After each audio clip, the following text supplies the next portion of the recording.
Yeah, hello, good evening, everyone, and good evening, my PM. The Holy Ogoronatunde Zoo one. We thank you for the great work you are doing for our people. We really appreciate you. Before I go on with my question, my mom is here. She's one of the Washoko survivors. She wants to thank you.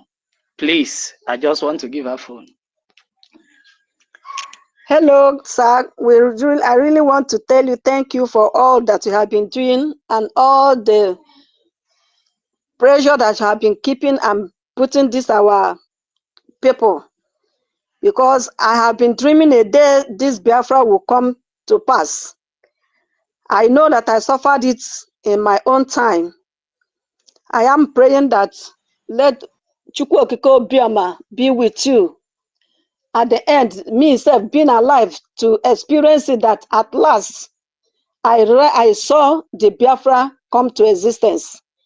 I pray God to help you and help all your teams and we who will be the inheritors of it. In the name of Jesus. Amen. Amen. So Amen. I want to ask question. It's not much question like that, but I just want to know. I believe that by the special grace of God, after achieving this, how will we be using our currency since these people here don't want us to separate. So after separation, will we still be using our currency? Please, that's I'm putting words into your mouth. I just want to know so that everybody will be preparing how to make it before then. Thank you, sir. May God continue Thank to be you. with you all to achieve our aim. Amen. Thank you very much. Yes, we have already the currency committee of the Biafra government. They are working very well to make sure our currencies are, ready. But this is something that requires a lot of navigation after the declaration of the restoration on the 2nd of December. So it is going to be gradually, we will begin to bring in the currency of Biafra. The more we delegitimize Nigeria, the more we are going to have the opportunity to start using our currency in Biafraland. So it's going to be a gradual process. I remember that we've started the online banking, which is from the crypto, the Biafra coin. We will definitely gradually move from this crypto coin to Biafra coin to the Biafra bank online banking. That's where we are working on that. So once that online banking, start happening, it means that you can actually bank with a Biafra bank in anywhere you are in the world. You can use Biafra bank. You can use the bank card. You can, you purchase and, even in Biafraland, you use it to purchase and make payment and all that. So we are working on that. Nigeria is is a very complex country. And so we are solving this problem with also a complex solution. So it is something that is going to be very confusing to many, but just follow our what we are doing, and you are going to be understanding as time goes on. So this currency will come gradually as we are pushing Nigeria away. We will be bringing the currency. Now we have nobody believed that we will have a Biafra coin. Today we have Biafra coin, and so and before you know it, they don't believe we will have a bank online banking system. Today we are going to have very soon. We are going to have online banking system. And this requires a lot of navigation, like I said, a lot of work, a lot of navigation to be able to have this bank, globally acceptable. So you can make it like a deposit, and then you can use the bank or your bank card online debit card, and we may not be issuing credit, but when you have the debit card, you can use it once you have money in your bank account. And I want to tell you that many countries, there are many online banking. There are many countries that have online banking, and there are many, not even countries, but there are many private online banking. So Biafra is going to adopt this first, and then gradually we'll move into, into normal banking system in Biafraland. But that will not happen until the delegitimization of Nigeria is like 80% from Biafra territory, where Nigeria would not be allowed even to stay anywhere in Biafraland. Once we have achieved that, then we'll go into the implementation of the currency of Biafra in the local currency circulation. You are going to be shocked what we are doing on the ground. So these are the things that already the committees are working on. We have all these things covered. Thank you. Okay, thank you so much, my PM, and we are calling you from Edda State. Thank you so much. And may Chukwu Okike Abiama keep you. Thank you. Thank you. And then also, let me also say that the delegitimization after 2nd of December, there are a lot of things that will be happening. We will make sure that all these tax collectors that are giving tax to the Biafrans in the market and their businesses, we will give them a chase of their life. It is not going to be only the terrorists in uniform. We will give chase to anybody collecting tax for Nigeria. So they will end up carrying gun to be able to collect tax from our Biafra people. We will give them a chase of their life. That's where, I just want to give you people a hint of what to expect. Thank you. Thank you very much. Thank you, able and capable PM. Please, Helen, bring your question, please, very quickly, in 60 seconds, please. Thank you very much, my minister. I don't know if you can hear me because the You're network loud. You're is loud trying and to clear. throw Please me go out. ahead. You're good. Yeah, okay. I appreciate every one of you, Minister Sonny Akparawa. I appreciate you. I appreciate your good work, everything that you are doing to support for our freedom. God bless every one of you and continue to strengthen you. Thank you, our minister, our prime minister, the Agbadagburu of our time, the Leviathan that has come to end the zoo. I am so happy. And I say, I love you. We from Urobo Isoko State, we say, we love you, sir. My question goes like this, because there is this very close family of mine, I can say family friend of mine from Oduduwa.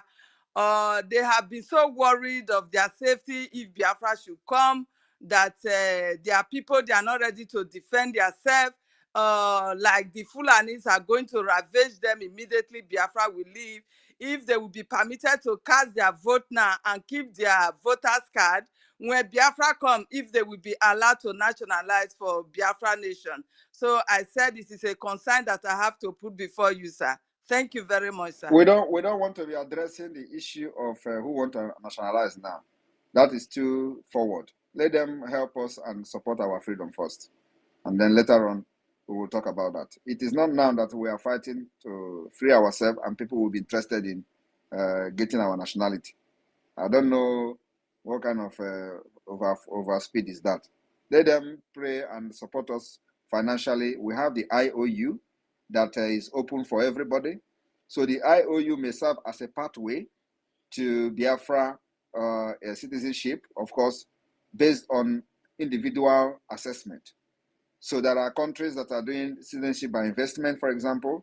Biafra, because of the situation we find ourselves, using the IOU may be a pathway to the Biafra citizenship. But of course, that will be handled on individual basis. You are not going to be Gumi, and then you give us IOU. I expect us to give you citizenship. I don't know, So anybody like that will not be having access to anything citizenship of Biafra.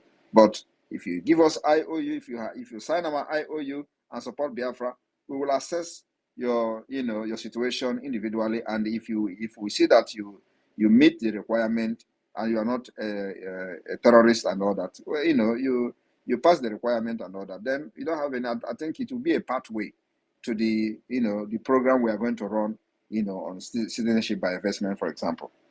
So like other countries that are doing well are doing it. So we're not going to lock our door. But the point now is that let people not focus on having Biafra citizenship. Let them focus on helping us first to achieve our independence, and they become our everlasting friends. Thank you. Thank you very much, sir. I appreciate it. Thank you, Sister Helen. Thank you so much. Biafrans, please understand that David Nana, please bring your question, please. Thank you so much. Good evening, my Prime Minister. Am I coming out, sir? Please go ahead. You are loud and clear, please. Okay, sir. The Minister of Information and the Deputy, I salute each and every one of you. My Prime Minister, good evening from my location.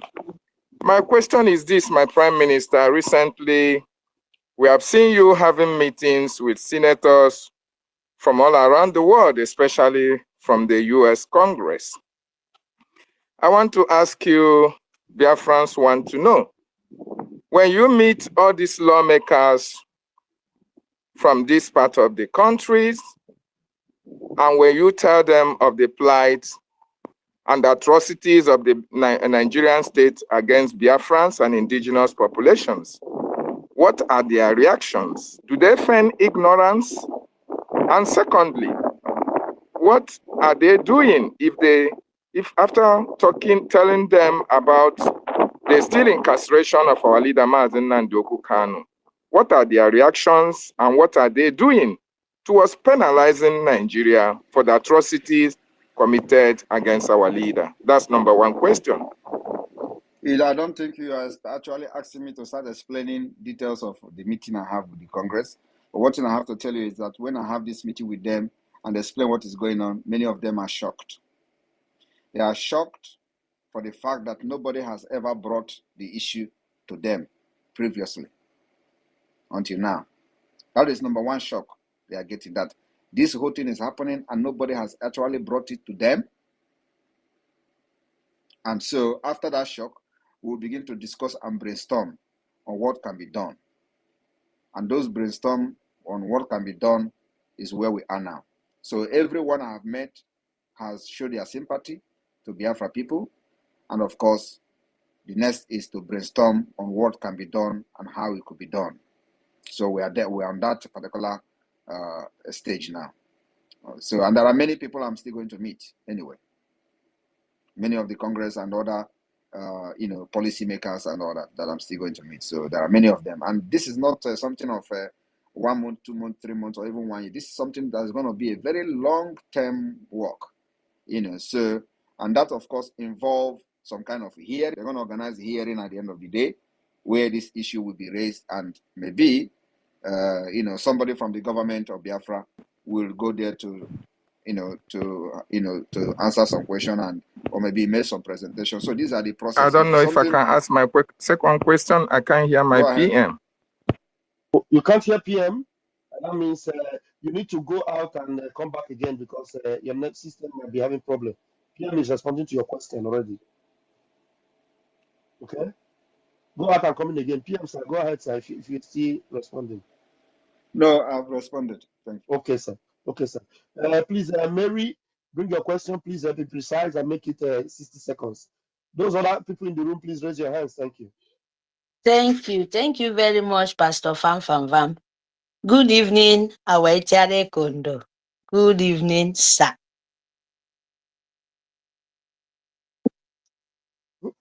Who is that? Please, hold on. Who is that?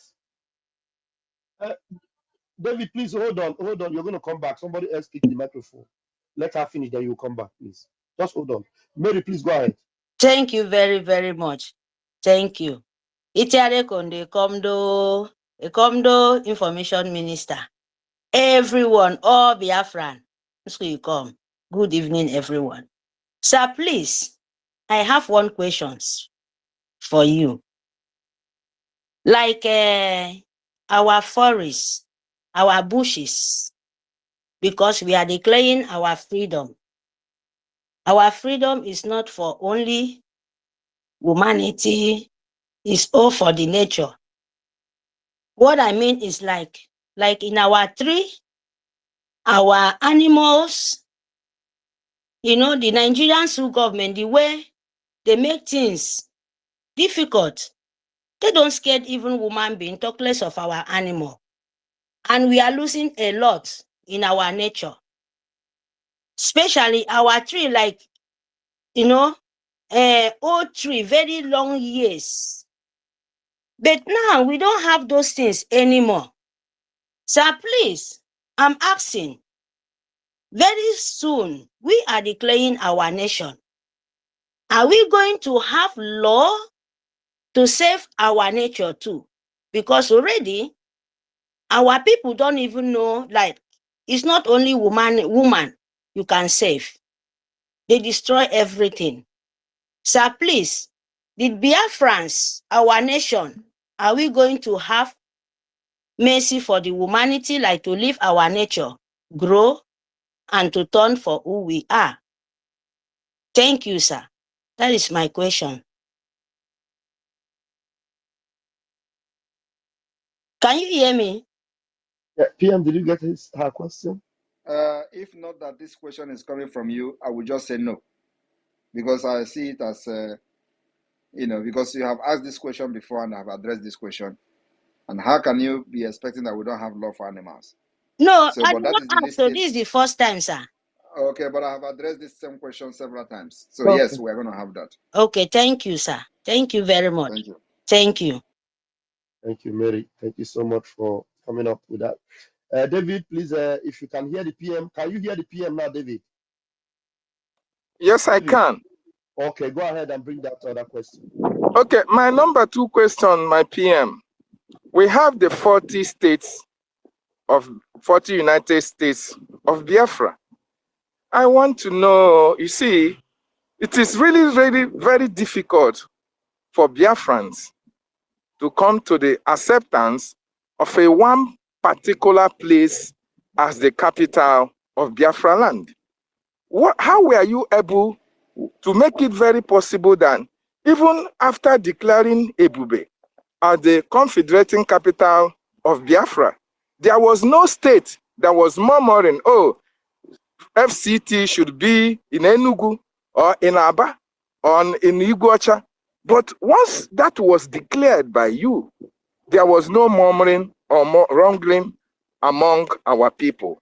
What was can I say, how did you do that everybody accepted that without any wrangling, sir? I did not declare Ebube the capital. The structure of the capital and the structure of the state has been there. All we did was to activate it. Thank you. Okay. My third question, my PM, you see.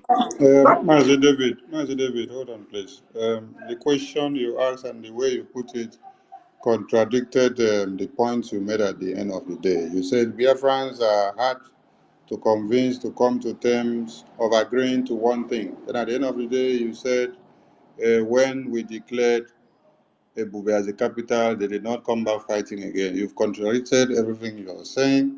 Biafrans are not fighting themselves because of one thing or another, and they don't fight or have it hard to agree on being one. It has been the enemies that have been sowing the seed of discord amongst Biafrans. When we were fighting in the 66 to 70s, you saw the unity of Biafrans. With George Enip, you saw how the elders of Biafra gathered around Ojukwu. They gave him all the support, and then we were able to surmount one Nigeria. And today, the Biafran government in exile encompasses of all the representatives of the 40 states of Biafra and above, of which you'll be seeing more of the Biafran state that will be coming to pay allegiance and to be one of the Biafran nations.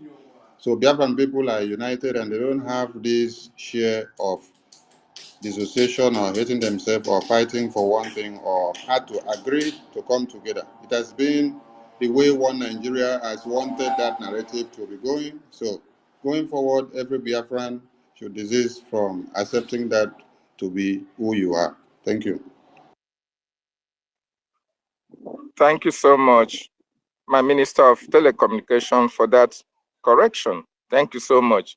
My PM, my third question goes like this. 2 months ago, you made a very big discovery and important in the life of every Biafran. In Nigeria, we have professors.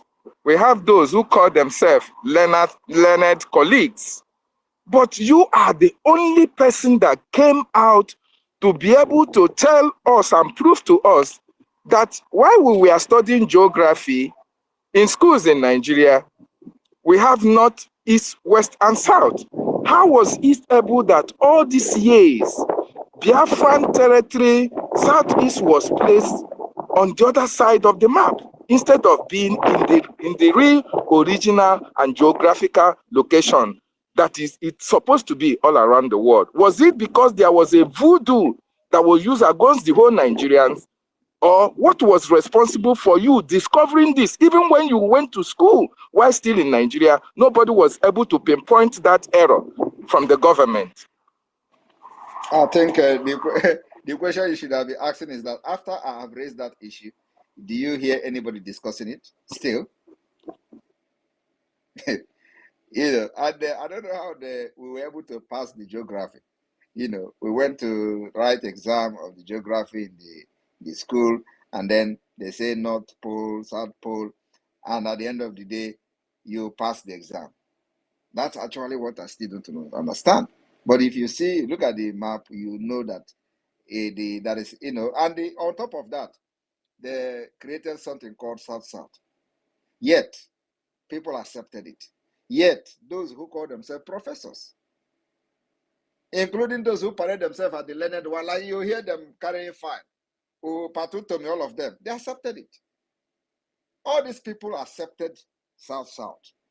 They could not even find something, other name to give it, but they say South-South.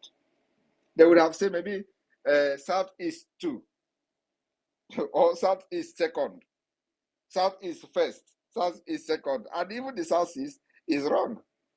But as I'm talking to you today, nobody have discussed it in any national television or anything, but they know that it is wrong.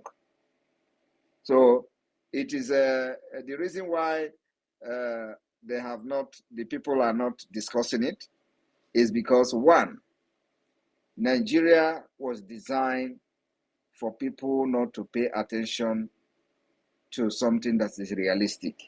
So everybody is struggling on how to survive, how to make money, how to be better than your neighbor, how to be somebody that will be driving car in your community. And once that happens, you will do everything to protect it. So what you are going to be struggling is not for the betterment of other people who are yet to buy a car, but you'll be struggling to maintain the status quo, how you were able to acquire the money or make the money to buy that car. So if you are a professor in university, you don't go further into trying to educate people. All you will be doing is to protect your professorship in the university. So anything is going to cost you to make sure you maintain that status quo where you can still get money to brag as a professor, where no other professor will come to that school and say that, do you know that this map is wrong? And and then you are proof that it is wrong. And you are proof that that person actually discovered that this map is wrong. So you are going to give that credit to the person for discovering that the map is wrong. So nobody focuses on anything that is going to be innovative in Nigeria. That's why they have this eradication of innovative and embracing the tsunami, which is anything innovative, remove it. So the Nigeria system is a system that have affected everybody. So once you are in Nigeria, you don't think differently. Once you are in Nigeria, the critical reasoning is gone. So everything you are thinking is not about the development. It's not about innovative. That's why they are not manufacturing even toothpick. Because everybody is trying and struggling to maintain the status they are, that is giving them 3 squares a day. So that no innovation. There is no nothing. Nobody will think deep into what is going on wrong. Why is this thing like this? Why is this thing like that? No. All you are going to be thinking is, I am a professor. This office belongs to me. I have struggled all my life to be in this office, and now I am here. And so nobody crosses. If you try me, I'll kill you. That's all. And it has been happening until today. So our own is that even while we're in Nigeria, we study geography.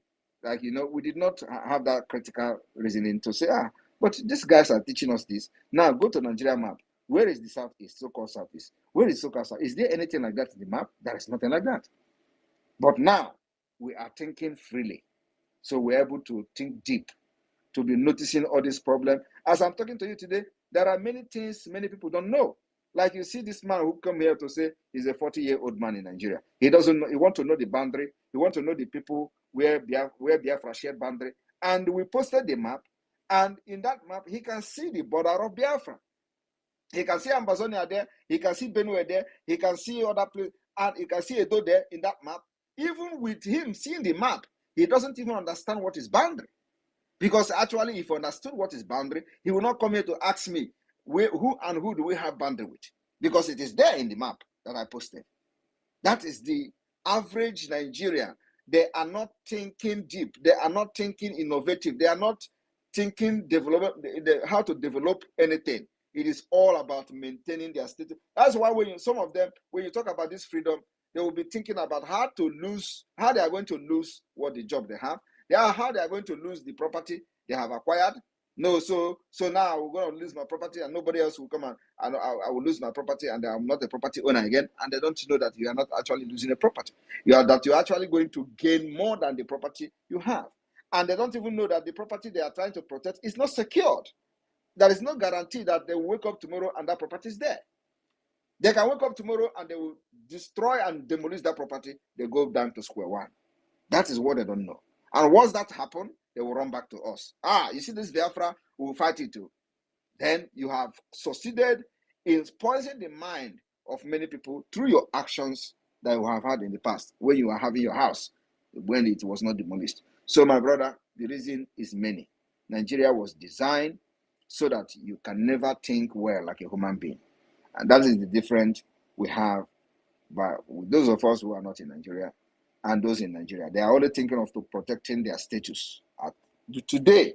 That's why in the Senate, you will see them. You think that they don't know that people are getting killed all over Nigeria. They are not talking about it. It is not their business, none of their business. But any day, any of them is kidnapped now, you will see them talking about that particular one that have been kidnapped. But they forgot that for the past years, the people that are representing in Abuja are being kidnapped, sacked out of their villages, and nobody's talking about it. So my brother, it is all about the system of Nigeria designed so that you don't need to do any other thing. Focus on who you are, and whatever happen, whatever the North do is not your business. Whatever the Arewa do is not your business. Whatever the Caliphate do is not your business. So for the fact that you are going to go back as a senator to your village and your people will be worshiping you like God. That's all. Thank you. Wow. Can I ask two more questions, sir? David, can we take more other hands that are up? Maybe. Okay, just one more. Just one more. My preem. Yeah, we know you are now the Prime Minister of the Biafra Republic government in exile and that of the de facto in the homeland. You made a promise to the Biafran people that there are 2 expositions which we make, and that will be done when Mazi Nnamdi Kanu is out. My PM, I know you are a very busy man. If they are one of the greatest accomplishments, even during the time of exposition, is your way of analyzing how things were done as if you were there. Are you still living on that promise to the Biafran people that the kidnap of our leader, there are other expositions, at least 2, that you promise the Biafran people? Will you do that even while you are still the Prime Minister? Thank you. If I have the time, I will do more than 2 expositions. So you are good now. David, thank you so much, David, for Thank you, sir. bringing such engaging questions. And those of you that are still there, let's hope PMC have about 10 minutes. We have about 6 hands that are up. Let's take it one after the other. Please go straight to the point. Jaja Godson, Mazi, fine. Please bring your question. Call me. Who is Jaja Godson? Where are you? Jaja Godson is not ready. Please don't unmute yourself again and ask me to call you. I'm picking the hands that are up. OMT News. Let's see if the news houses are here. OMT News, please unmute yourself, please. All right, thank you very much. I hoped and prayed to be in this space today. I really appreciate everything I've had. But I'm directing this question to Mr. Simon Ekpa. And the question is actually about, see, I'm not trying to, sound pessimistic. I, for one, believe in what you're doing somehow, and also believe in Nigeria. I still believe that Nigeria can be better. I still believe that the energy you are using to do this can be channeled as well to make Nigeria a better place. Of course, you were one of those people who were championing it before. And also to look at the area of regionalization. Like, for example, tomorrow you said they would start doing, enforcing a whole lot of things tomorrow, and I'm looking at the feasibility of that happening. I'm not trying to doubt your ability to do that or the ability of your forces to do that, but I'm looking at the feasibility of it happening in a country like Nigeria. Obviously, your video, one of your videos about Finland and how they got independence actually stoked my curiosity, and I went online because, of course, I'm a researcher, and I was going through a lot of things, reading about Finland and whatever. And what came to my mind, obviously, is that the peculiarities of Finland is actually different from Nigeria. I'm not saying that history cannot repeat itself, or things cannot be applied and something different can happen. But the truth is, how do you, Mr. Simon Ekpa, how